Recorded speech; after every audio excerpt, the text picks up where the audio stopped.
Bismillahirrahmanirrahim. Assalamualaikum warahmatullahi wabarakatuh.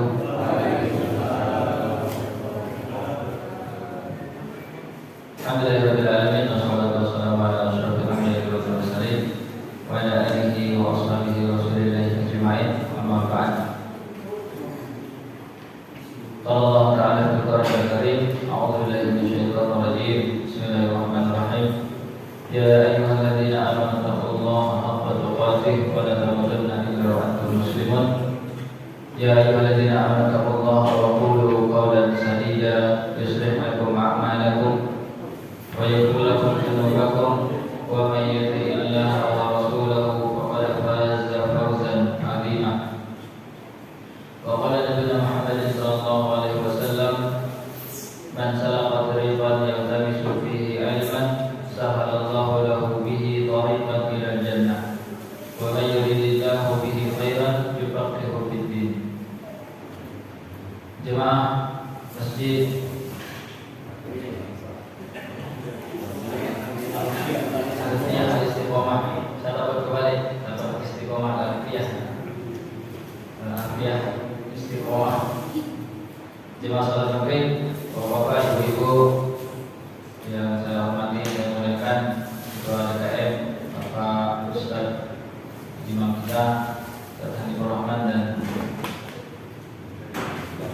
Bapak Ibu semuanya, mudah-mudahan kita semua dalam lindungan Allah Subhanahu wa taala. Amin. Tentunya salah satu kewajiban kita pada detik ini, pada saat ini adalah mengucapkan rasa syukur kepada Allah atas semua nikmat yang terus mengalir yang Allah berikan kepada kita tanpa henti.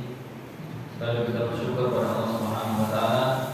Mudah-mudahan dengan kita banyak bersyukur, Allah tambah terus nikmat-nikmat tersebut. Amin. Dan salawat serta salam kita aturkan kepada Rasulullah SAW dengan ucapan Allahumma shalli ala Muhammad wa ala ali Muhammad. Mudah-mudahan juga salawat yang kita sampaikan kepada beliau ketika di dunia ini kelak diganti dengan syafaat dari beliau. Amin. Ini request tema dari Pak DKM, katanya dari jemaah, sepertinya dari DKM, karena lagi ada proyek. Jadi temanya harus dicocokkan, disesuaikan dengan proyek pembangunan Pak ya. Pembangunan ya, insyaallah sebelum Ramadan selesai. Targetnya selesai ya, Ustaz. Sebelum Ramadan insyaallah. Amin. Nanti sedikit kita bahas tentang pembangunan masjid. Tapi secara umum beliau minta temanya tentang pahala jariah atau dosa jariah. Yang pertama kita bahas tentang pahala jariah dulu. Ya. Kita mulai dengan sebuah perkataan, atau saya tanya dulu deh, kali tidak pada tahu. Kira-kira Pak, di dunia ini siapa orang paling bahagia? Siapa kira-kira Pak? Orang paling bahagia di dunia ini, atau bahkan sampai nanti ke akhirat, dia tetap jadi orang paling bahagia. Dari dunia bahagia, akhirat bahagia. Nah, Rasulullah SAW Pak, orang yang amalnya banyak, mendekati Pak. Ya, itu beriman secara umum dia, ya Pak. Dia nggak punya utang, dia nggak punya cicilan.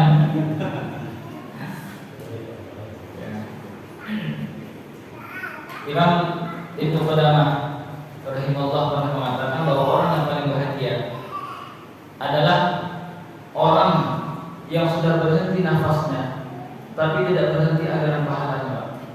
Itu orang paling bahagia. Ya, kalau kita pengen jadi orang paling bahagia, yaitu ya. Jadi orang paling bahagia itu bukan yang sekarang hidupnya senang Pak, yang punya kerajaan, yang punya segala macam seperti itu. Tapi enggak, nanti setelah dia mati, aliran pahala terus mengalir. Nah, itu orang paling bahagia. Ya. Tentunya hadis yang paling sering kita dengar tentang pahala jariah ini atau amalan jariah. Jariah itu artinya mengalir Pak.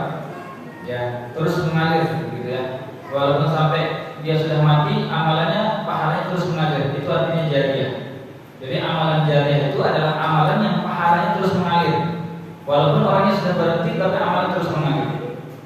Ya, hadis yang paling sering kita dengar membahas tentang bab ini adalah idza mata ibnu Adam. Tapi hadis yang paling sahih idza mata insan. Ya, bukan idza mata ibnu Adam, tapi idza mata insan. Inqata'a amaluhu illa min thalath. Apabila manusia telah mati itu bukan bahasa kasar ya Pak, tapi memang bahasa hadisnya gitu. Idza mata, apabila mati. Ya, jadi kalau saya ngomong mati bukan kasar. Meninggal itu nggak ada dalam hadis. Ya.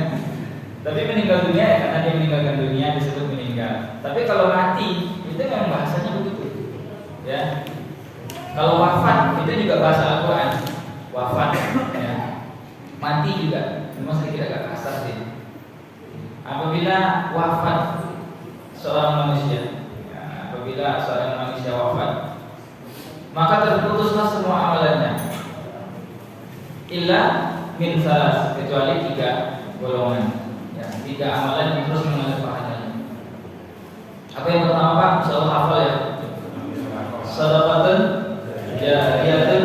Yang kedua, au ilmun yantafa'u bihi. Yang ketiga, waladun salihun yad'u lahu. Ya.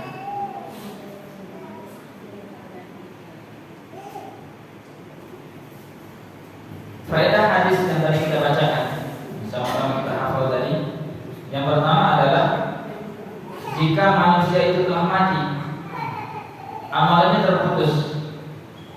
Jadi faedah yang pertama yang kita ambil dari hadis ini adalah menunjukkan bahwa hendaklah seseorang muslim itu memperbanyak amalnya ketika dia hidup, karena setelah dia mati terputus semua amalannya Pak. Ya, apapun amalannya, amalan sholatnya, amalan puasanya, amalan baca Qur'annya, dan amalan-amalan yang lain. Itu faedah yang pertama dari hadis ini. Ya, syarah Imam Nawawi. Yang kedua, ini adalah karunia Allah yang Allah berikan kepada orang-orang yang beriman. Walaupun dia telah meninggal dunia, walaupun dia tidak wafat, maka ada amalan-amalan tertentu yang masih bisa dia nikmati pahalanya, terus mengalir pahalanya. Ini karunia yang Allah berikan kepada orang-orang yang beriman kepada Allah. Dan tentunya mereka yang mengambil kesempatan dari 3 amalan tadi itu. Ya. Apa di antaranya? Pertama, sedekah jariyah. Ya, sedekah yang manfaat dari apa yang dia sedekahkan tersebut terus mengalir, ya, terus dimanfaatkan oleh orang lain. Selama sedekah yang dia sedekahkan terus diamalkan, dimanfaatkan oleh orang lain, maka terus mengalir pahalanya walaupun dia telah meninggal dunia atau wafat. Ya, nanti ada hadis tambahan tentang amalan-amalan tertentu yang dijelaskan oleh Rasulullah apa saja bentuk-bentuk dari amalan-amalan tersebut. Ya, di antaranya ya bangun masjid ini. Ya, nanti kita sedikit bahas untuk motivasi kita semua supaya cepat selesainya. Insyaallah. Ibu-ibu siap bantu ya. Paling enggak gorengannya, dan minumannya, jusnya, nasi gorengnya. Tapi yang kerja aja kok, kalau yang mandur nggak usah. Karena ada kok yang kerjanya nunjuk-nunjuk doang. Ya, udah sedekah nggak pernah, infak nggak pernah, bantu nggak pernah, tiba-tiba nunjuk tiang yang nggak lurus, ya semua disalahin aja. Itu ada orang begitu. Yang itu nggak usah kasih nasi goreng. Jadi yang pertama adalah sedekah jariyah. Nanti ada hadis tambahan tentang itu ya. Kemudian yang kedua, ilmu yang bermanfaat yang diajarkan kepada orang lain. Ya, ilmu yang bermanfaat yang pernah diajarkan kepada orang lain. Tentunya ilmu yang paling penting di sini adalah ilmu syar'i, ya, karena bermanfaat untuk kehidupan dunia dan akhiratnya. Ini tentunya semua kita juga bisa Pak melaksanakan ini. Ya, kalau sedekah jariyah tentu semua kita bisa. Ya, yang kedua ini juga semua kita bisa karena statusnya profesi utama seorang mukmin itu adalah dai, kata Rasulullah. Ya, boleh bersabda kullu da'i qabla kulli syai. Semua kita ini ada dai sebelum segala sesuatu, sebelum profesi yang lainnya. Jadi kalau Bapak ditanya, kamu kerja apa? Saya dai dan ya manajer bank misalnya. Jadi dai itu harus di atas Pak. Manajer bank itu hanya sampingan begitu ya. Karena memang begitu profesi utama kita. Makanya jadi dai itu gak harus hafal Al-Quran, ya kan? Gak harus hafal banyak hadis. Apa kata Rasulullah? Balighu ani walau ayat, walaupun satu ayat atau satu hikmah yang kita dapatkan, ajarkan kepada orang lain. Kita sudah termasuk dai di situ. Ya, nanti ada keutamaan tentang orang-orang yang mengajarkan ilmu walaupun tidak banyak, walaupun hanya sedikit saja yang pernah dia ajarkan, dia juga memiliki keutamaan seperti orang yang mengajarkan ilmu yang bermanfaat kepada orang lain. Ya, di antara keutamaan lain mengajarkan ilmu kepada orang lain adalah perkataan terbaik di sisi Allah adalah mengajarkan ilmu. Kata Allah Subhanahu wa taala dalam Al-Qur'an, "Wa man ahsana" ya, "wa man ahsana qawlan mimman da'a ila Allah wa 'amila shalihan." Tidaklah perkataan yang paling baik, kata Allah Subhanahu wa taala, daripada orang yang menyuruh kepada Allah. Da'a itu ya da'i. Ya, itu perkataan terbaik kata Allah. Bahkan dalam surat Al-Imran Allah mengatakan seorang dai itu adalah umat terbaik. Ya, ada orang yang mengajak kepada kebaikan dengan ilmu yang dia punya, itu dia termasuk umat terbaik di sisi Allah. Kata Allah Subhanahu wa taala, "Kuntum khairu ummah ukhrijat lin-nas, ta'muruna bil ma'ruf wa tanhauna 'anil munkar." Kalian adalah sebaik-baik umat ketika kalian mengajak kepada kebaikan, mencegah dari kemungkaran. Ya, dengan apa yang kita punya, kapasitas yang kita punya, ya, daripada kita diam-diam aja, yang melihat maksiat diam, ada kesempatan mengajak kebaikan kita nggak mau, ya kan? Itu berarti kita nggak ambil manfaat dari apa yang kita punya tersebut, kesempatan. Dalam hadis yang lain Rasulullah mengatakan, "Li ayyadallahu bika rajulan wahidan khairul laka minad dunya wa ma fiha." Ketika ada seseorang dari perkataanmu kemudian dia mendapatkan hidayah dari Allah, ketika kamu pernah ngajak kemudian terbesit hatinya untuk berubah, maka itu lebih baik daripada dunia dan seisinya, kata Rasulullah. Ya, walaupun nggak banyak-banyak Pak. Dan dakwah di sini juga bukan dengan perkataan, nggak di mimbar-mimbar, nggak harus, nggak di kaji-kaji, nggak harus, dengan perbuatan kita sekalipun. Ketika ada orang yang berubah, ya hijrah dengan perbuatan baik kita, itu sudah termasuk dakwah. Ya, contoh sekarang banyak pemain bola, yang muslim, kemudian mereka menunjukkan perbuatan akhlak sebagai muslim, itu banyak yang sekarang masuk Islam Pak, terutama di Inggris, ya, Muhammad Salah dan lain sebagainya itu. Ya, banyak orang-orang masuk Islam karena perbuatannya, yang perbuatannya baik, yang sifatnya baik. Itu kan dia nggak pernah di mimbar Pak, nggak pernah kita lihat YouTube-nya dia ceramah. Ya, tapi dengan akhlak baiknya banyak orang yang dapat hidayah. Nah, itu nilainya di sisi Allah lebih baik daripada dunia kan, dan seisinya. Ya. Dan contoh-contoh yang lain. Ya. Kemudian di antara keutamaan mengajarkan ilmu kepada orang lain juga, kata Rasulullah, "Man ta'allama baban minal ilmi liyu'alliman nas, u'tiya thawaba 70 siddiqan." Siapa saja yang mempelajari satu bab ilmu kemudian diajarkan kepada orang lain, maka akan diberikan kepadanya pahala sama dengan 70 orang siddiq. 70 orang siddiq, Pak. Siddiq itu bukan sembarang manusia. Orang-orang yang benar-benar beriman kepada Allah, beriman kepada Rasulullah. Itu salah satu bentuk siddiq itu. Ya, berusaha untuk berbenah diri dan membenarkan apa yang datang dari Allah dan dari Rasulullah SAW. Tidak pernah membantah sekalipun. Kalau kita hanya mengajarkan ilmu kepada orang lain, berarti sama dengan 70 keutamaan siddiqin. Ya, Abu Bakar Siddiq, kan dia membenarkan semua yang datang dari Rasulullah walaupun nggak masuk akal mungkin, tapi dibenarkan. Ini orang-orang siddiq itu seperti itu. Kemudian diantaranya juga orang-orang yang mengajarkan ilmu seperti seperti malaikat, ya, di sisi Allah kedudukannya sama dengan malaikat dan bisa memberi syafaat kelak di akhirat. Rasulullah SAW bersabda, memang hadisnya dhaif ya, tapi untuk diamalkan hadis dhaif boleh. Ya, hadis dhaif boleh diamalkan untuk fadhail amal, ya, untuk keutamaan sebuah amal. Idza kana yaumul qiyamah yaqulu Allah subhanahu lil 'abidin wal mujahidin udkhulul jannah fa yaqulu al ulama bi fadli ilmina ya'budu wa jahadu fa yaqulu Allah azza wa jalla antum 'indi ka ba'du malaikati isfa'u tushfi'u fa yashfa'una thumma yadkhuluna al jannah. Apabila hari kiamat datang, maka Allah Subhanahu wa taala berfirman kepada orang-orang yang ahli ibadah dan orang-orang yang sering berjihad di jalan Allah, masuklah kalian ke dalam surga. Jadi orang-orang yang ahli ibadah dan orang-orang yang ahli jihad diperintahkan masuk ke dalam surga. Kemudian kata para ulama, mereka itu berjihad dan ibadah itu karena sebab ilmu yang kami ajarkan kepada mereka. Kok kami nggak diperintahkan masuk surga? Begitu ya? Kok mereka boleh masuk surga? Apa kata Allah? Kalian itu para ulama di sisiku sama dengan para malaikat, lebih mulia Pak. Dan kalian diberi kesempatan dulu untuk berikan syafaat kepada orang lain.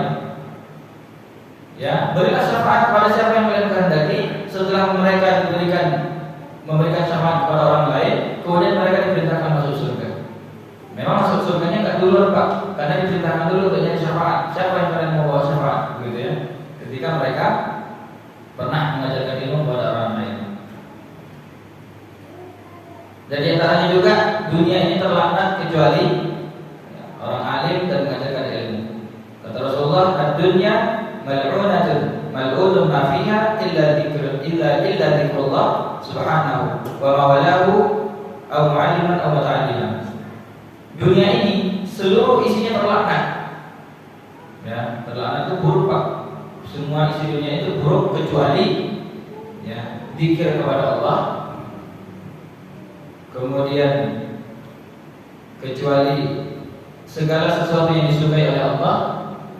Kemudian orang yang mengajarkan ilmu dan orang yang belajar ilmu. Selain dari 4 kriteria ini semuanya terlaknat di sisi Allah.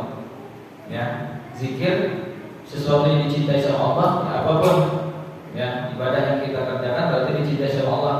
Kemudian orang yang mengajarkan ilmu dan orang yang belajar ilmu. Selain dari 4 kriteria ini, mereka semuanya terlaknat. Kata Rasulullah SAW. Kemudian di antaranya juga didoakan oleh seluruh makhluk di dunia, ya, di bumi ini. Seluruh makhluk di bumi mendoakan mereka.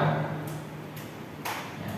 Kata Rasulullah, Inna Allah subhanahu wa malaikatahu wa ala samawati wa ardihi hatta an-namlah fi jahriha wa hatta al-hud fil bahri la yusalluna ala mu'allimin nas al-khairat.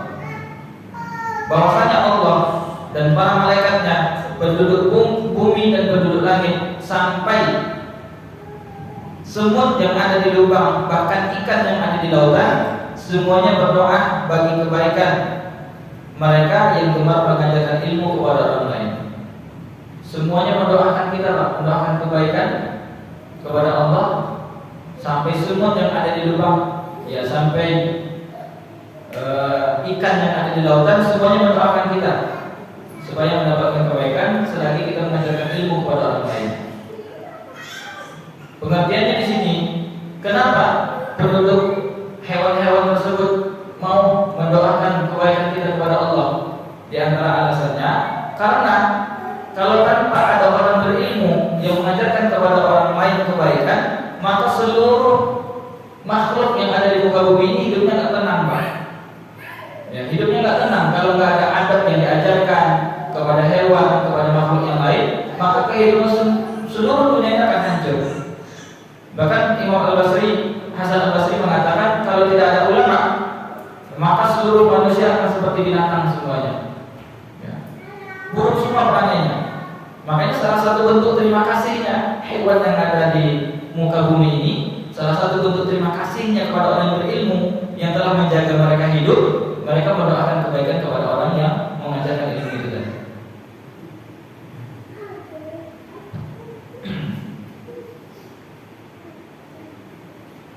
banyak ya keutamaan tentang orang yang menjaga ilmu, orang-orang yang punya ilmu dan mengajarkan pada orang lain. Bahkan iri itu nggak boleh, kan nggak boleh kita sifat iri itu kan buruk Pak. Ya, tapi boleh diperbolehkan kepada dua golongan kata Rasulullah. Ya, la hasada illa bisnataini. Tidak boleh hasad kecuali pada dua golongan. Yang pertama, rajulun atahu Allahu azza wa jalla hikmatan wa huwa yaqdi biha wa yu'allimu an-nas. Seseorang yang Allah berikan ilmu kepadanya kemudian diajarkan kepada orang lain, itu kita boleh iri kepada dia Pak.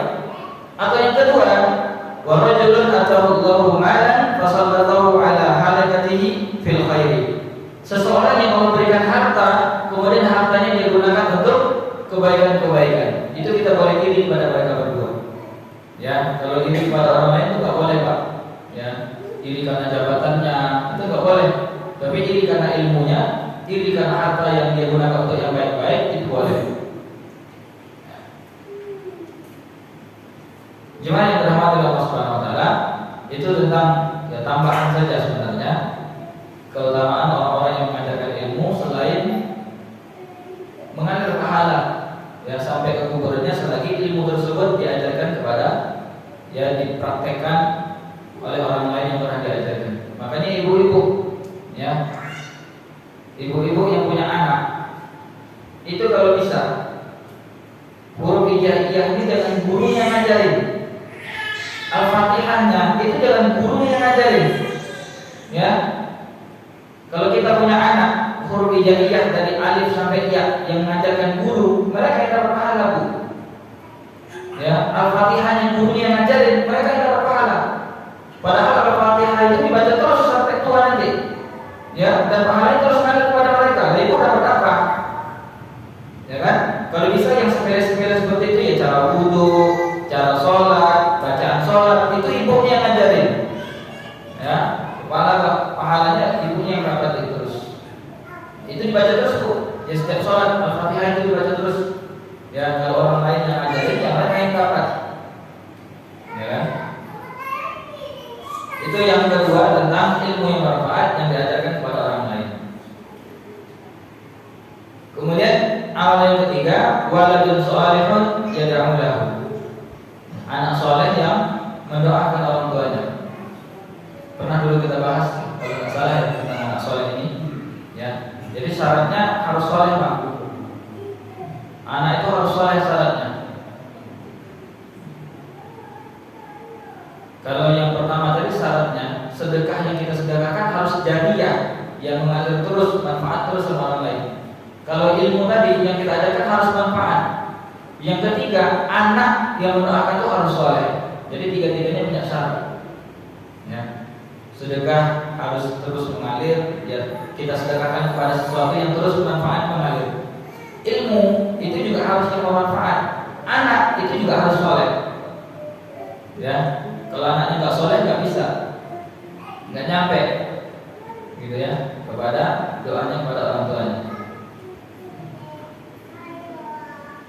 Kemudian dia lahu dan doakan, dan selalu mendoakan orang tuanya.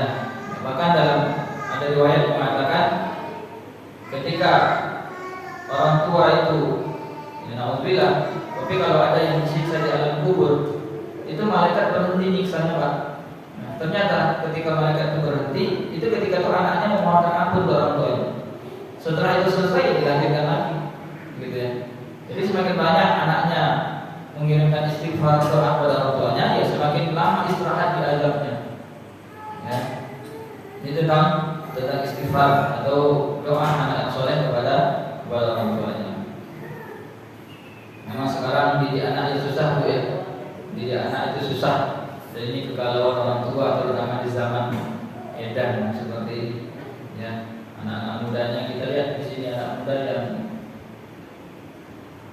mana anak muda bayi aja mau ada di dua ada lah 5 orang kurang lebih yang lainnya tua semua. Udah lolita lolos 50 tahun ini.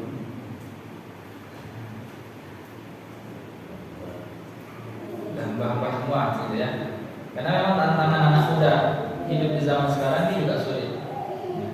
Makanya salah satu pengajaran anak yang paling baik dan diajarkan oleh para sahabat, bahkan para nabi, ataupun ayat yang tadi kita bacakan di salat maghrib, itu pengajaran pertama yang harus kita ajarkan paling utama Pak, sebelum ilmu-ilmu yang lain adalah akidahnya, kuatkan imannya. Ketika para nabi, Nabi Ibrahim, Nabi Yakub itu sebelum wafat, yang mereka cemaskan kepada anak-anaknya adalah mata bulu Nabi Ba'di. Ya, nanti setelah bapak mati, apa yang kalian sembah nak? Ya, setelah bapak nggak ada, kalian nyembah siapa? Ya, apakah nyembah harta, nyembah jabatan, nyembah atasan, atau nyembah Allah? Begitu ya.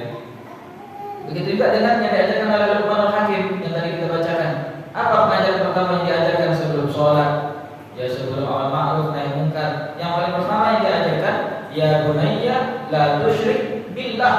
Ya, tentang akidah Pak.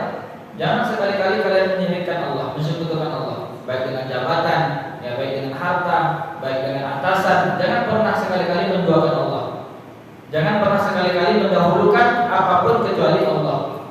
Ya, ini perlu Pak pengajaran seperti ini.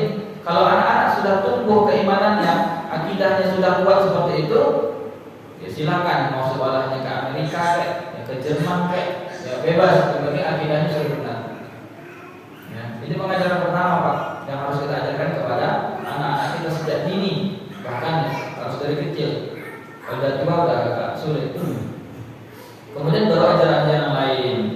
Ya, kalau di Hakim tadi pengajaran yang kedua adalah tentang ihsan, tentang keberadaan Allah. Ya, ya bunayya innaha in takum mithqala habatin min khardalin aw takum fi sakhratin aw fi samawati aw fil ard ya'ti biha Allah. Wahai anakku, dimanapun kamu berada, baik di dalam lautan, ya atau di atas langit, pasti kamu dilihat sama Allah. Nah, ya ihsannya keberadaan Allah di dekat dia. Jadi apapun yang kamu kerjakan selalu dilihat sama Allah. Ya kan? Baik kamu bersembunyi sekalipun, Allah pasti lihat kamu. Ini pengajaran kedua Pak yang harus kita tanamkan kepada anak kita, bahwa semua yang mereka kerjakan ada balasannya dan Allah melihat perbuatan-perbuatan tersebut. Nah, kemudian baru ya bunayya aqimus shalah, ya kan, laksanakan salat, wa'mur bil ma'ruf wa nahy 'anil munkar, wasbir 'ala ma asabak. Ya. Kemudian wala tusa'ir khadaka linnas, jangan sombong, wala tamshi fil ardi maraha, kalau jalan ya biasa saja. Ya, dan lain sebagainya. Baru ajaran adab-adab seperti itu. Ya, itu salah satu tips ya untuk mendidik anak supaya soleh. Yang pertama yang diajarkan akidah. Jemaah yang dirahmati Allah Subhanahu Wa Taala. Kemudian faedah keempat dari hadis yang tadi kita sampaikan di atas, yang idamatul Islam tadi, yakni di antara kebaikan lainnya yang bermanfaat untuk mayit Muslim tentunya setelah ia meninggal adalah doa. Ya, doa dari orang baik dari anaknya ataupun dari orang lain itu tetap bermanfaat Pak. Ya, kita doakan tetangga kita yang dulu baik, teman kita yang dulu baik, itu bermanfaat bagi mereka. Ya, bukan hanya dari anak saja. Ya, itu syarah dari Imam Nawawi. Kemudian yang kelima kata beliau, di sini kalimatnya adalah anak yang soleh. Ya, tapi bukan hanya anak saja, orang lain pun bisa. Kemudian yang keenam, faedah hadis tadi yang di atas dari Imam Nawawi, terdapat isyarat adanya keutamaan menikah.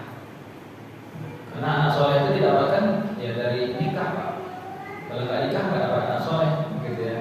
Ini kata beliau, Imam Nawawi mengatakan seperti itu. Ya. Bahkan untuk mendidik anak yang soleh itu ditentukan dengan orang tuanya. Yang udah azan Pak.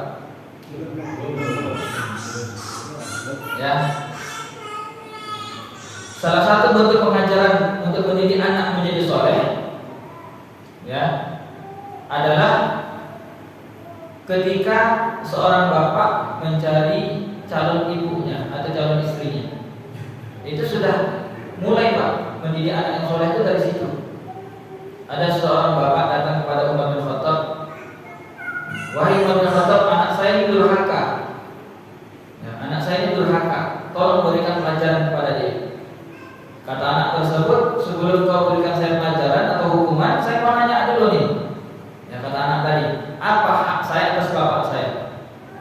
Yang harus saya dapatkan dari bapak saya ini apa? Begitu ya. Kata Umar bin Khattab, hak bapak atas bapak ada 3. Yang pertama mencarikan ibu yang baik, yang kedua memberikan nama yang baik, yang ketiga memberikan pengajaran yang baik. Kata anak tersebut, demi Allah wahai Umar, 3-tiganya belum saya dapatkan. Apa kata Umar bin Khattab? Wahai bapak, sesungguhnya kamu durhaka duluan ke anakmu sebelum anakmu durhaka kepadamu. Jadi orang tua durhaka begitu pak.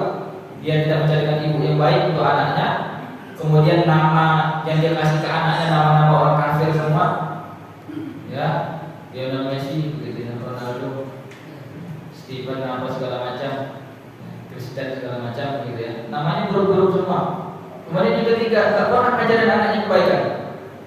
Nah, ini sudah termasuk orang tua durhaka. Jadi bukan hanya anak durhaka, pak, orang tua durhaka juga ada, gitu ya. Makanya di sini mengisyaratkan ketika menikah, ya carilah calon ibu yang baik untuk anak-anak kalian nanti. Ya, jangan sembarang dari ibu. Sekarang kan banyak juga curhatan anak-anak muda yang baru nikah. Kok istri saya susah disuruh jilbab, gitu ya. Kok sekarang istri saya susah dibilangin. Ya kan, emang kamu dapatnya dulu di mana? Di bar, di kafe, di mall, di medsos. Ya wajar, ya kan? Coba kalau kamu dapatnya di masjid, gak sesusah itu didik dia. Ya, ini buat anak muda yang belum nikah atau bapak-bapak menambah lagi lah. Kuat ketawanya pak, dalam hatinya beda, tapi ketawanya kuat. Ditambah dulu aja. Atau mau Ustaz duluan nih? Klarikan dulu. Klarikan dulu. Siap Ustaz ya? Gak ada ibu kesini kan? Kalau ada nanti gak dibukain pintu pak. Kesian. Ada di Inggris. Hadis yang lain berbicara tentang amal jariah ini, tentang pahala jariah. Ada hadis yang lain. Ya. Hadisnya Hasan. An Anas radhiyallahu anhu, dari sahabat Anas bin Malik radhiyallahu anhu qala Rasulullah sallallahu alaihi wasallam, sab'un yajri lil 'abdi ajruhunna wa huwa fi qabrihi ba'da mautihi. Dari Anas radhiyallahu anhu, beliau mengatakan, Rasulullah sallallahu alaihi wasallam bersabda, ada 7 hal yang pahalanya akan tetap mengalir bagi seorang hamba padahal dia sudah terbaring di dalam kuburnya setelah wafatnya. Dia sudah terbaring dalam kubur kan, tetapi ada terus pahala yang terus mengalir. Dan di hadis ini ada 7. Ya. Yang pertama, kata beliau, man 'allama 'ilman, orang yang mengajarkan ilmu. Ya, sama pak dengan hadis yang pertama tadi ya, orang yang mengajarkan ilmu. Yang kedua, au ajra nahwan, orang yang mengalirkan sungai yang sudah mati. Sungainya udah gak ngalir pak, ya karena banyak sampah mungkin. Kemudian dialirkan sama dia. Nah ini juga manfaat. Irigasi, apalah bahasanya, ya kan? Selagi air tersebut dimanfaatkan untuk kebun, ya untuk segala macam begitu ya, untuk kebaikan-kebaikan, maka terus mengalir. Selagi sungai tersebut mengalir dan diambil manfaatnya, maka terus mendapatkan pahala walaupun dia sudah berada di dalam kubur. Yang ketiga, au hafara bi'ran, orang yang membangun sumur. Coba bangun sumur. Karena sedekah terbaik itu adalah memberi minum, kata Rasulullah. Ya, maksud di antara di sini adalah menggali sumur atau bangun sumur. Ya. Apalagi sumur yang kita bangun itu untuk keperluan menghafal Al-Quran, ya kan? Bikin sumurnya di sekolah Al-Quran, Pak, tahfidz Al-Quran. Itu manfaatnya jauh lebih besar. Ya, pahalanya juga jauh lebih besar. Atau di rumah yatim piatu begitu ya, kita bangunkan sumur. Sekarang banyak pak yang begitu butuh ya. Yang kemarin juga yang di Poso itu ada pesantren yatim duafa yang sumurnya habis, yang tertutup, mereka butuh sumur baru ya. Coba kita cari ya link ke sana. Selain bangun masjid, kita juga duitnya ke sana pak. Jangan ke sana semua. Nanti saya ini sama pak kecuali kalian. Gali sumur pak ya, yang ketiga. Yang keempat, au gharasa nakhlan, menanam kurma, ya, menanam pohon kurma, atau juga pohon-pohon yang lain, selagi buah dan pohonnya digunakan bermanfaat untuk orang lain, untuk mereka berteduh, ya kan? Kalau pohon kurma kan salah satu fungsinya untuk berteduh, Pak, karena di sana panas. Ya, kemudian juga buahnya ya dimakan untuk orang lain. Kemudian aubana masjidan, yang bangun masjid. Ya, lagi-lagi di sini kalimatnya jelas, Pak, aubana masjidan, ya, bangun masjid. Dalam hadis yang lain Rasulullah mengatakan, man bana masjidan lillah bana Allahu lahu baitan fil jannah. Barang siapa yang membangun masjid karena Allah, maka Allah akan bangunkan rumah baginya di surga. Ya, Pak.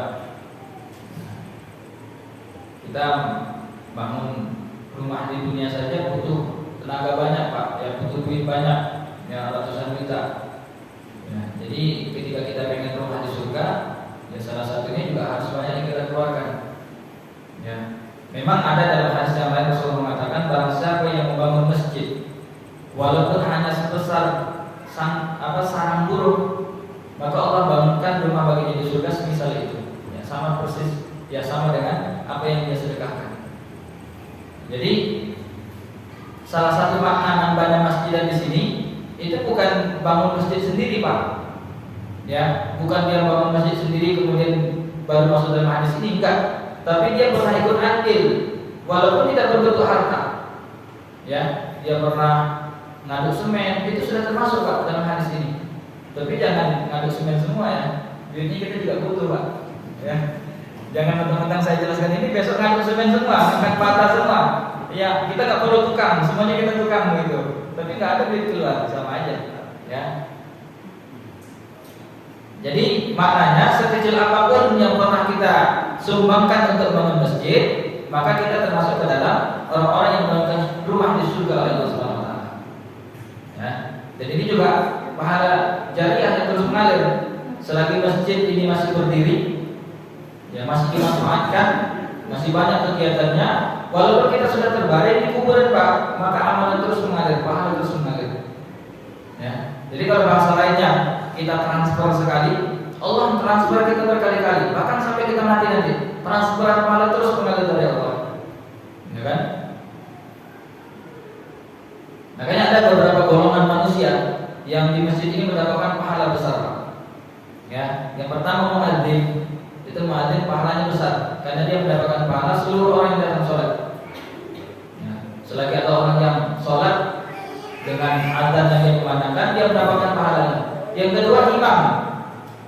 Ya, imam itu mendapatkan semua pahala makmum. Ya, tapi risikonya juga berat sih jadi imam. Karena kalau dia salah, ya, dia juga nanggung semua dosa jemaah. Ya, berat, Pak Imam. Makanya gajinya harus besar juga. Canda. Jadi risikonya berat kalau jadi imam. Walaupun pahalanya besar, tapi risikonya berat. Ya. Karena apalagi Al-Fatihah, ya, yang pernah kita sampaikan, satu huruf saja, ya batal sholatnya, Pak. Tapi makmum sah. Ya, yang nanggung imam. Ya kan? Yang nanggung imam. Tapi kalau kita sholat sendiri di rumah, Pak, Al-Fatihah kita ada yang salah, berarti sholat kita batal. Makanya ibu-ibu yang sholat di rumah itu butuh belajar Al-Fatihah. Ya, karena kalau ibu sholat di rumah, Al-Fatihahnya ada yang salah satu huruf saja, maka batal sholatnya, nggak sah sholatnya. Ya, makanya paling aman, ya selagi ibu-ibu bisa terpelihara dari fitnah, sholatnya di masjid aja nggak apa-apa. Apalagi bapak-bapak, ya, bapak-bapak yang sholat di rumah berarti bapak-bapak sholehah. Ada yang mengatakan begitu. Ya. Jadi yang paling aman, Pak, yang paling aman kalau misalnya kita masih ada Al-Fatihah atau belum yakin benar, yang paling aman ya kita serahkan bacaan kita ke imam. Ya, insyaallah di sini imamnya bagus-bagus lah. Ya. Insyaallah. Saya tidak pernah kenal soalnya. Makanya saya juga malu jadi imam. Imamnya lebih bagus kalau saya disuruh gitu ya. Bisa dipaksa, Pak. Kalau dipaksa saya juga nggak mau. Gitu, Pak, ya. Itu pahala yang kedua yang paling besar. Yang ketiga yang mendapatkan pahala yang besar adalah dermawan, ya, orang-orang muslimin yang menginfakkan hartanya untuk pembangunan masjid. Bahkan ini lebih besar daripada imam dan muadzin, Pak. Kalau imam dan muadzin mereka hanya mendapatkan pahala sholat, tapi orang yang dermawan mereka semua mendapatkan pahala semua kegiatan yang dikerjakan yang diadakan oleh masjid ini. Pengajian seperti ini itu dermawan yang bangun masjid itu mendapatkan pahala. Kalau ada TPI, TPA, ya selama anak-anak mengaji di situ mereka juga mendapatkan pahala. Apapun kegiatan yang diadakan oleh masjid ini, mereka terus mendapatkan pahala. Ya termasuk sholat jamaahnya. Makanya mereka yang paling besar mendapatkan pahala dari masjid ini. Jadi rugi sekali, Pak, kalau kita nggak ikut andil. Ya sekecil apapun, yang penting kita mampu lah. Kalau nggak mampu jangan dipaksa, Pak. Ya jangan minjem ke bank. Minjem ke bank untuk sedekah ya percuma. Ya itu, Pak. Ya, penting tanamkan dalam diri kita harus ikut andil ya untuk pembangunan masjid ini. Insya Allah banyak manfaatnya. Ya, kegiatannya insya Allah makmur. Ya. Tapi yang terjadi sekarang ya kita insya Allah di sini tidak terjadi. Ya. Ada masjid-masjid yang mereka itu lebih mementingkan pembangunan, Pak, daripada kegiatannya. Ya kan? Bangun masjid itu gampang, Pak. Bangun masjid itu mudah, tapi memakmurkannya yang sulit. Ya kan? Jadi kalau kira-kira masjid pembangunan kegiatannya nggak jalan, kegiatannya nggak banyak, itu nggak usah dibangun. Ya, nanti tanggung jawabnya besar. Kadang-kadang di antara mereka hanya membesarkan nama saja. Ya, mentang-mentang infaknya rutin tiap bulan, namanya harus besar terus, ya harus besar-besaran nama, tapi kegiatannya nggak banyak. Itu percuma. Ya, dosa doang yang gede, gitu. Kemudian dalam hadis yang lain Rasulullah mengatakan, "Man bana masjidan ibtighaan wajhillah," karena mengharapkan pahala dari Allah. Ya, barang siapa yang membangun masjid karena mengharapkan pahala dari Allah, maka Allah bangunkan rumah baginya di surga. Di situ ada kalimat khusus, Pak. Ya, ibtighaan wajhillah. Harus ikhlas karena Allah. Ini kadang-kadang berat, Pak. Coba-cobaan muslim itu kadang-kadang ya di situ. Ya.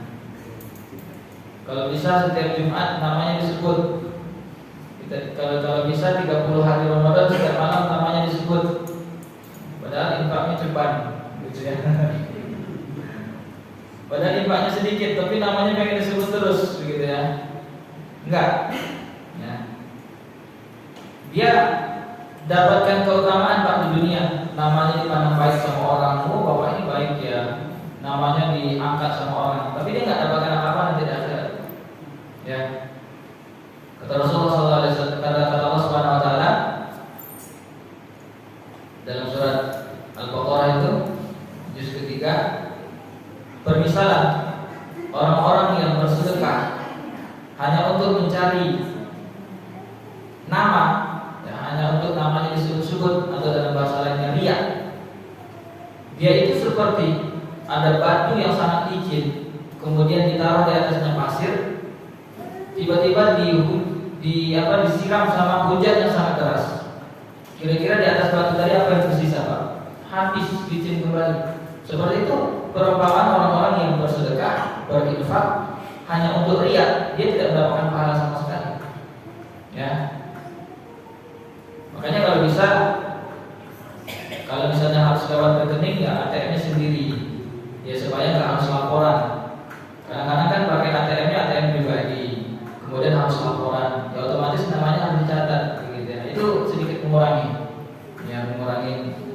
keikhlasannya lah, gitu ya. Kalau bisa ATM sendiri, orang mau transfer ya bebas, silakan. Dia diam-diam, ada orang-orang yang kayak begitu, Pak, diam-diam aja. Ya, walaupun di mata orang lain kamu nggak pernah infak, ya, kamu nggak pernah sedekah, bodoh amat, gitu ya. Kalau masalah yang penting, ya Allah tahu kalau saya sudah pernah transfer. Bocah. Yang banyak lah, ya. Kalau sedikit memang kita bisa nyembunyiinnya, Pak. Ya. Bocah itu kita bisa nyembunyiinnya. Ya, ikhlas banget kita. Orang lain nggak perlu tahu, gitu ya. Tapi kalau kita infak satu tempat wudu atau satu kubah masjid, itu susah, Pak, nyembunyiinnya. Atau 100 sak semen, itu susah nyembunyiinnya. Di situ, cobaannya itu di situ.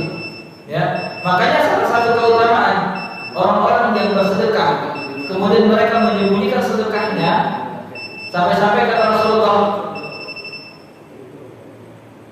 Kalau ada orang yang bersedekah, tangan kanannya berinfak, tangan kirinya nggak tahu, maka apa keutamaan mereka? Kelak di padang mahsyar, mereka akan mendapatkan naungan Allah yang hari itu tidak ada lagi naungan kecuali naungan Allah Subhanahu wa taala. Kan ada 7 golongan. Salah satu golongannya warajulun tasaddaqa bi sadaqatin fa akhfaha hatta la ta'lama shimaluhu ma tunfiqu yaminuhu. Seseorang yang bersedekah dan dia menyembunyikan sedekahnya sampai-sampai tangan kirinya nggak tahu apa yang disedekahkan oleh tangan kanan. Ini hadisnya jangan dipahami letter Pak ya. Ntar kalau ada kotak jalan tangan kiri taruh belakang. Enggak. Maknanya orang terdekat dengan dia sekalipun nggak tahu Pak kalau dia sudah bersedekah. Benar-benar disembunyikan sama dia. Ya, istrinya nggak tahu. Ya, ada dapat duit tambahan apa gitu ya, tambahan dari kantor, ya dia sembunyikan sedekahkan, gitu ya. Dia sembunyikan. Nah, ini salah satu keutamaan. Dan itu cobaan terberat, memang berat Pak. Ya kita udah sedekah 10 juta kok nama kita nggak disebut, gitu ya. Nah itu godaannya di situ Pak. Tapi kalau bisa dia sembunyikan, nah, di situ letak pahala besarnya. Kelak di padang mahsyar dia akan mendapatkan naungan Allah. Ya, semua yang dirahmati Allah Subhanahu wa taala. Kita lanjutkan itu tentang pembangunan masjid Pak. Ya. Gotong royong, insyaallah bisa sebelum Ramadan selesai. Ya Pak Iwan. 3 bulan kurang lebih, insyaallah selesai. 10 juta aja satu orang selesai. 3 bulan Pak. Ya berarti kredit dari sekarang 3 juta sebulan. Ya kan? Sebelum Ramadan 10 juta. Insyaallah ya. Insyaallah nanti bisa kita bahas tentang keutamaan sedekah atau infak untuk nambah semangat kita. Banyak keutamaannya, tidak sempat kita sampaikan. Kemudian selanjutnya yang tadi bangun masjid, kemudian mewariskan mushaf, ya Al-Quran diwariskan kepada orang lain. Itu juga pahalanya terus mengalir. Apalagi mushaf itu kita kasih ke pesantren tahfizul Quran Pak. Setiap hafalan mereka, setiap huruf yang mereka hafal, kita terus mendapatkan keutamaannya. Luar biasa. Masjid juga lah. Makanya Quran-Quran di masjid kalau bisa dibaca.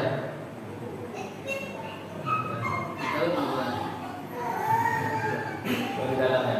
Kalau bisa dibaca Pak, supaya yang diinfakkan itu dapat pahala. Kalau taruh di dalam, nggak ada yang baca, nanti dia nggak dapat pahala. Kita dicuri sama orang lain, masih masjid lain lagi. Kenapa yang begitu ya? Masjid yang Qurannya diambil semua orang, ditanya, kenapa kamu ambil? Daripada di sini nggak dibaca, saya kasih masjid lain katanya. Bingung juga ini kebaikan atau keburukan. Masjid orang Qurannya diambil daripada berdebu kali ya. Atau ada Quran yang nggak berdebu juga karena dalam lemari.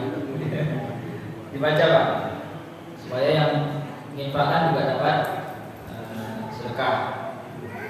Daripada ketika kita mati nanti wasiat kita untuk bikinkan surat Yasin, mending Quran Pak. Ya, mending Quran. Orang baca Yasin itu sampai 7 hari doang. Ya, paling ada ke 40, paling ada ke 100. Habis itu Yasin kita nggak dibaca lagi sama dia. Tapi kalau Quran itu dibaca terus Pak. Ya. Kemudian selanjutnya meninggalkan anak yang memohonkan ampun buatnya setelah dia meninggal. Ya, sama dengan hadis yang tadi ya. Waladun shalihun yad'u lahu.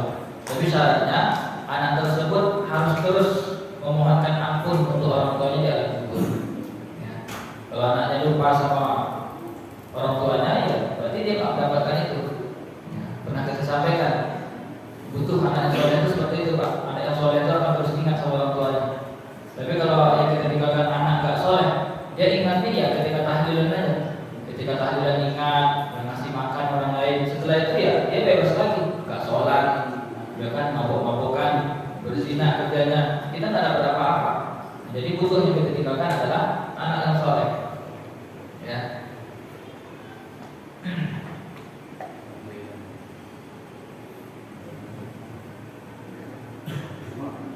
Kemudian yang yang kedua materi kita, kalau tadi pahala jariah, ya kan? Sekarang dosa jariah. Ini nggak panjang Pak.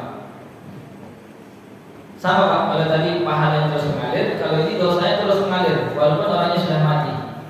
Ya, sama. Dan ini juga banyak orang yang mengamalkan amalan begini juga banyak, ya kan? Yang mengamalkan pahala jariah banyak, yang mengamalkan dosa jariah juga banyak, ya kan?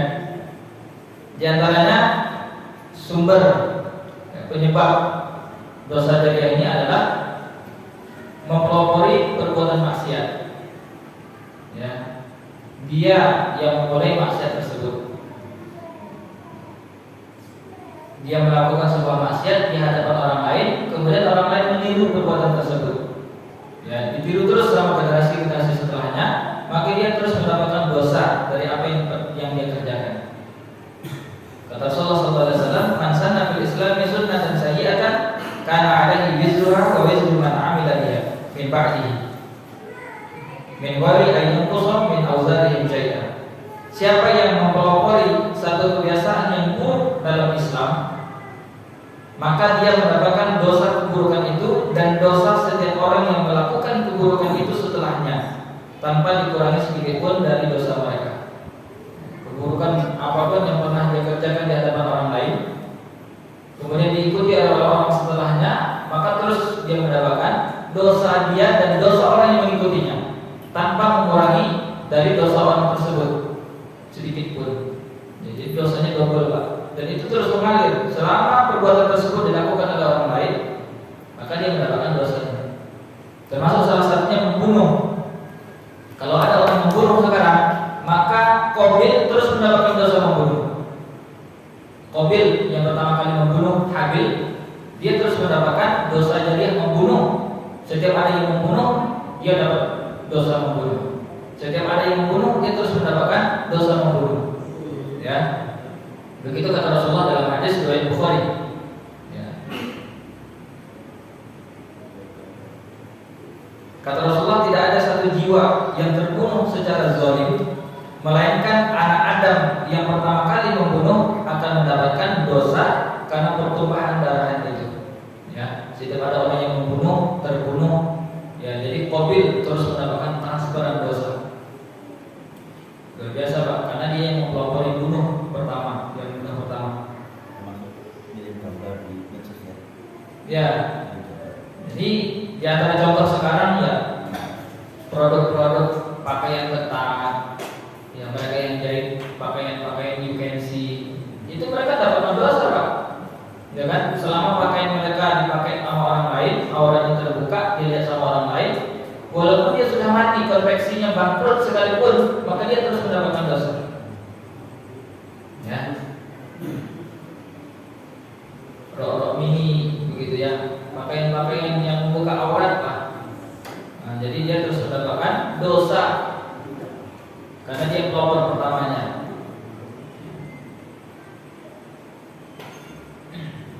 Atau ya video-video dalam medsos yang membuka aurat, terutama perempuan, itu dosa jariah. Tobatnya juga sulit. Tobatnya itu salah satu bentuknya, semua video yang pernah dia kirim yang auratnya terbuka harus dihapus, nggak ada lagi orang yang melihat. Nah, itu kan sulit Pak. Sekarang di medsos itu kalau tertarik orang download, kirim ke tempat lain, kirim lagi ke tempat lain.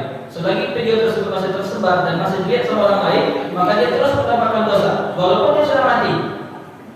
Ya, ingatkan anak-anak kita, anak-anak perempuan kita. Ya, kalau mereka kirim foto rambutnya terbuka, auratnya terbuka, dilihat sama orang lain, tobatnya susah. Ya, makanya artis-artis itu tobatnya susah. Ya. Apapun bentuknya, ya, bikin video porno, ya maaf, ya, atau bentuk-bentuk yang lain. Selagi masih dilihat sama orang lain, ya, dia terus mendapatkan dosa, walaupun dia sudah nggak ada. Ya kan? Kemudian faktor penyebab yang kedua, mengajak melakukan kesesatan atau maksiat. Kalau tadi dia pelopornya Pak, kalau sekarang dia malah mengajak, ya kan?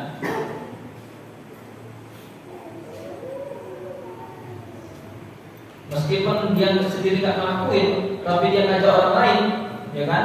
Nah, ini juga termasuk calo dia. Orang lain disuruh tapi dia nggak kerjain. Ya, dia tidak ke Bandung tapi dia tinggal di Bekasi. Calo lah, gitu ya. Nah, ini orang-orang sama, dosanya juga sama, walaupun dia nggak kerjain. Tapi dia nyuruh orang lain bermaksiat, maka dosanya sama.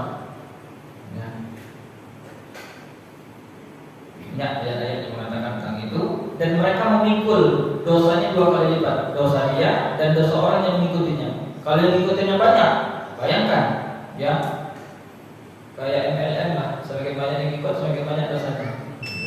Bukan semakin banyak untungnya, Pak. Gitu ya. Tidak kurang lebih ini tentang dosa jariah. Jadi selain pahala jariah juga ada dosa jariah. Tapi bagi kita semua yang harus kita perhatikan yaitu tadi, supaya kita menjadi orang-orang yang bahagia, terus menerus pahala yang mengalir. Tapi kita sudah mati, nafas kita terhenti, tapi aliran pahala terus mengalir. Yaitu tadi, amalan-amalan yang bisa kita kerjakan, terutama depan mata kita sekarang pembangunan masjid. Ya, lagi-lagi kita ulangi, ya, pembangunan masjid. Siapkan nomor rekening, insyaallah setelah itu banyak ditransfer. Gak apa-apa cepet-cepet Pak, tapi tiap hari. Kan sampai tanggal 30 lumayan juga di 2 juta. Insyaallah bisa Pak. Ya. Kurangin dulu sekarang jajan anak lah. Konten-kontennya kurangin dulu lah sampai masjid selesai. Ya. Servis mobilnya jangan sering-sering sekarang, gitu ya. Makanannya juga jangan yang enak-enak terus. Ya, sesekali makan mie nggak apa-apa. Yang penting masjid kita jadi. Gitu. Nggak apa-apa. Ya, kita berkorban semuanya ya, demi kebaikan kita bersama. Insyaallah semuanya mendapatkan rumah nanti di surga. Mungkin hanya itu yang dapat saya sampaikan. Nggak ada pertanyaan, alhamdulillah. Pertanyaan apakah sesuai ya? Kalau masih ada ya.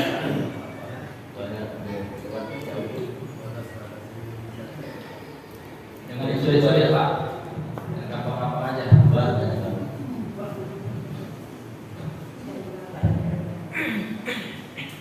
Assalamualaikum warahmatullahi wabarakatuh. Tadi barusan bagi penjelasan tentang masalah zaman. Bolehkah mencela zaman? Zaman. Iya. Menjelaskan. Zaman. Tadi kan ada Ustaz menjelaskan masalah zaman edan. Oh, zaman edan. Bolehkah Baiklah teman-teman. Ya. Jawabnya begitu? itu salah satu sifat aja Pak, bukan celaan. Memang zamannya sekarang zaman edan. Dan teman. Ya. Itu bukan mencela ya. Dan kita nggak boleh mencela, itu nggak boleh. Ya. Itu memang harus kita akuin karena kita hidup di zaman ini. Dan nanti semakin dekat akhir zaman, semakin dunia mau kiamat itu semakin parah Pak. Ya, kehidupan semakin parah. Jadi bagi kita orang-orang yang beriman, ya ini hanya ujian-ujian saja. Makanya kata Rasulullah, terutama orang-orang yang beriman di akhir zaman, itu mereka seperti memegang bara api. Ya, kalau mereka konsisten dengan keimanannya, berat Pak. Ya, berat. Tapi kalau kita lepaskan, kalau kita nggak kuat menahan bara api tadi, ya sudah, ya kita ikut kepada zaman itu. Kebanyakan orang lain. Kalau kita nggak kuat dicela dengan Islam kita, dicela dengan iman kita, kalau kita nggak kuat menahan ya hinaan-hinaan seperti itu, ya kita akan lepas kendali. Makanya kata Rasulullah, bada al-Islam ghariban wa sayaudu ghariban fatu'alil ghuraba. Dulu Islam awal-awal muncul itu gharib, asing. Dan kelak di akhir zaman Islam akan kembali asing. Apa pesan Rasulullah? Fatu'alil ghuraba. Ya, berbahagialah mereka yang mengasingkan diri. Ya, mereka mau mengasingkan diri, enggak ikut-ikutan dengan zaman. Ya. Kalau kita sekarang Pak, ibu-ibu mohon maaf kalau keluar pakai cadar, itu asing Bu. Ya enggak? Kayak dicemehin sama orang. Ada orang gini ya, gitu ya. Kayak asing. Tapi enggak apa-apa, itu memang tantangan kita. Semakin berat tantangannya, semakin besar pahalanya. Makanya orang-orang di akhir zaman itu dikatakan oleh Rasulullah keluarga, saudara. Ya, kata Rasulullah, saya rindu dengan saudara-saudaraku. Kata para sahabat, kami bukannya saudaramu, enggak, kalian teman. Ya, ada yang lebih dekat, yakni ikhwani, kata Rasulullah. Ya, jadi sahabat itu posisinya Pak, itu lebih jauh daripada keluarga. Sedangkan kita dimasukkan oleh Rasulullah kepada ikhwan, saudara. Makanya Rasulullah itu mengatakan, kata para sahabat, bukannya kami, enggak, kalian teman.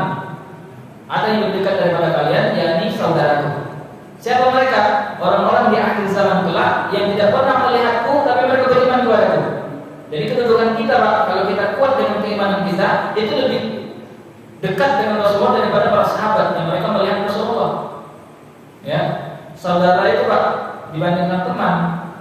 Ya, saudara dibandingkan teman, dekatan mana Pak posisinya? Saudara. Ya, kalau sahabat itu teman Rasulullah, sedangkan kita di akhir zaman yang beriman, padahal kita tidak pernah melihat Rasulullah, itu dianggap saudara. Lebih dekat kedudukan kita dengan Rasulullah daripada para sahabat. Ya. Kurang lebih begitu Pak. Akhir zaman ini hanya cobaan kita saja, semakin berat cobaannya ya semakin besar pahalanya. Ya. Dan kita nggak boleh menghina zaman yang mencela atau pengen mati cepat, nggak boleh. Ya. Kurang lebih begitu Pak. Menjawab Pak ya? Ya Pak saya itu tadi. Benar Pak saya.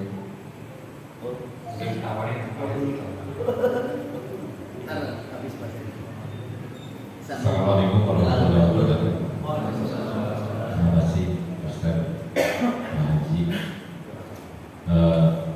Senang sih dengannya ya dari tadi bahwa kita seolah-olah sama Allah itu transaksional artinya.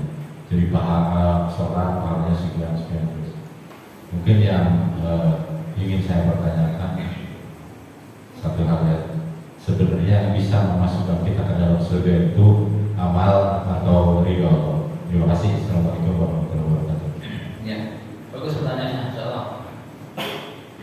Kata Rasulullah, kalian itu tidak dimasukkan ke dalam surga dengan amalan kalian. Aku juga begitu kata Rasulullah. Kata para sahabat, engkau juga begitu wahai Rasulullah. Iya, saya tidak dimasukkan oleh Allah ke dalam surga dengan amalan, melainkan dengan rahmat Allah. Ya Pak. Jadi poinnya, kita tidak dimasukkan ke dalam surga dengan amalan kita, melainkan dengan rahmat dari Allah Subhanahu wa taala. Tapi bentuk datang rahmat itu ketika kita taat kepada Allah dengan melakukan amalan-amalan soleh tadi itu. Ya. Paham saya bilang sih Pak? Ya, semakin banyak kita melakukan amal soleh, maka Allah semakin ridho kepada kita, semakin memberikan rahmat kepada kita, semakin sayang sama kita. Baru dengan itulah sebabnya kita dimasukkan ke dalam surga. Ya, kalau kita mengandalkan amalan kita sebesar apa sih amalan kita? Kecil Pak. Ya, kita mau masuk surga dengan sholat 5 waktu kecil. Ya, tapi kalau sholat 5 waktu itu bisa mendatangkan rahmat Allah, bisa mendatangkan kesayangan, kecintaan Allah kepada kita, dengan sebab itu kita masuk surga.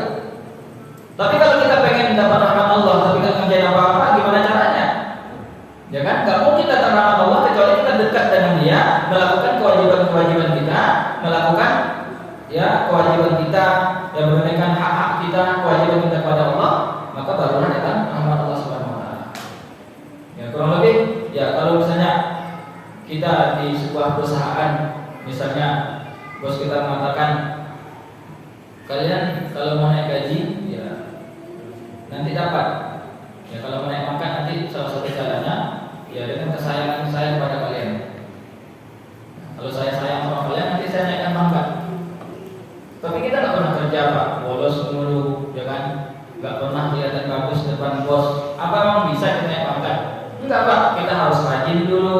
Ya dikit-dikit nyari muka lah begitu ya. Kalau bisa lembur terus, ya sampai ketika itu, oh ini bagus juga nih, ya sayang bos sama kita, baru kita naik pangkat. Kurang lebih begitulah maknanya Pak. Ya, kurang lebih begitu. Ya Allah Subhanahu. Insya Allah ini bapaknya udah paham, cuman ya nambah wawasan kita semua. Satu lagi Pak Bu. Terakhir, sama. Terima kasih. Assalamualaikum warahmatullahi wabarakatuh. Luar biasa pencerahan pada malam hari ini yang disampaikan oleh Ustaz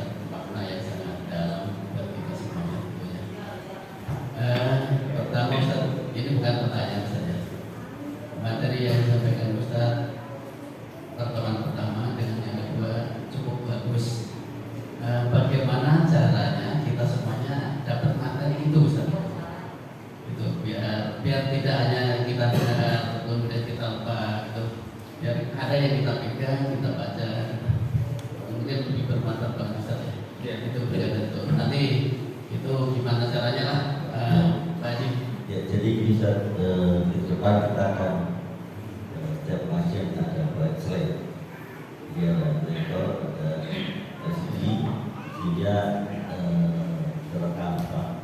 Ini mereka sudah bisa kita sempat. Dan tidak berbutuh apa. Jadi karena kalau dibilang soal ada sepuh-sepuh. Ada juga yang di tempat lain itu bisa di-share materi. Oh iya. Ya. Kemudian ini pertanyaan saja yang kedua. Dosa jariah. Ini yang luar biasa sekali. Kalau sekarang kita sudah jelas ya. Dosa jariah. Yang saya tanyakan, misalnya ada seseorang seperti motor penjahat kelas kakak atau saja berkaitan dengan kemaksiatan, kemudian dia tobat, itu Ustaz yang jadi masalah. Dia tobat, ya insya Allah tobatnya sudah nggak perlu diragukan lagi, kesolehannya nggak perlu diragukan lagi. Apakah dia tetap menerima dosa jariah? Padahal yang pengikutnya itu masih terus. Itu kan banyak kita saja. Bahkan artis-artis juga banyak juga yang seperti itu juga. Kemudian yang saya tanyakan seperti itu tadi, dosa jariahnya tadi. Padahal yang benar-benar sudah insya Allah sudah tobatan surga ya. Nggak perlu lagi jadi contoh, jadi figur yang baik sebelumnya figur yang tidak baik. Terima kasih. Assalamualaikum warahmatullahi wabarakatuh. Assalamualaikum. Ya. Untuk materi insya Allah bisa kita share. Atau mau pakai layar juga bisa, kita siapkan laptop, insya Allah bisa. Untuk pertanyaannya, ketika ada artis atau public figure yang tobat yang dulunya pernah yang maksiat gitu ya, seperti lagu-lagu dan sebagainya, bagaimana? Yang pertama dia berusaha Pak semaksimal mungkin ya, apalagi sekarang di sosial media ya, teman-teman saya sekarang sudah hijrah ya, kalau ada yang dulu mungkin nyimpan foto saya silakan dihapus ya. Kemudian yang dulu pernah dengar lagu saya silakan sekarang jangan dengar lagi ya. Kalau ada produsen-produsennya silakan minta tolong hapus begitu ya. Televisi yang pernah dulu syuting dia kalau bisa dihapus ya, dihapus ya. Tapi dia harus benar-benar berusaha Pak semaksimal mungkin. Kalau memang sudah nggak bisa sama sekali ya boleh buat dia banyak-banyak bertobat saja kepada Allah ya, banyak-banyak bertobat kepada Allah Subhanahu wa taala. Insya Allah ya. Makanya kalau mau nyari profesi yang mikir-mikir dulu lah ya kan, jadi artis gitu ya, itu mikir-mikir dulu karena tobatnya itu sulit ya, sobatnya nanti sulit gitu Pak teman-teman ya. Sebisa mungkin ya dia umumkan kepada halayak ramai bahwa perbuatannya dulu dia tidak ridhoi sampai sekarang, yang sekarang kalau bisa ya dihilangkan ya, dihapus foto-fotonya, suara-suaranya ya, video-videonya kalau bisa dihapus, minta produsen-produsen atau YouTuber yang pernah ngikutin dia atau segala macam ya minta dihapus. Insya Allah sekarang bisa ya. Kemudian dia mengatakan kepada orang lain, kepada pengikutnya bahwa dia sudah sudah berbarok lah ya, sudah nggak ikut-ikutan begitu ya, kalau bisa kalian tinggalkan juga, ikut saya begitu ya. Kalaupun ada kalian yang masih mempraktekkan perbuatannya itu ya dia sudah berlepas tangan Pak ya, dia katakan bahwa perbuatan itu buruk gitu aja. Nah, kalau dia sudah tobat semaksimal mungkin begitu dia usaha, ada usahanya lah paling tidak. Kemudian dia banyak-banyak beristighfar lah ya. Allah alam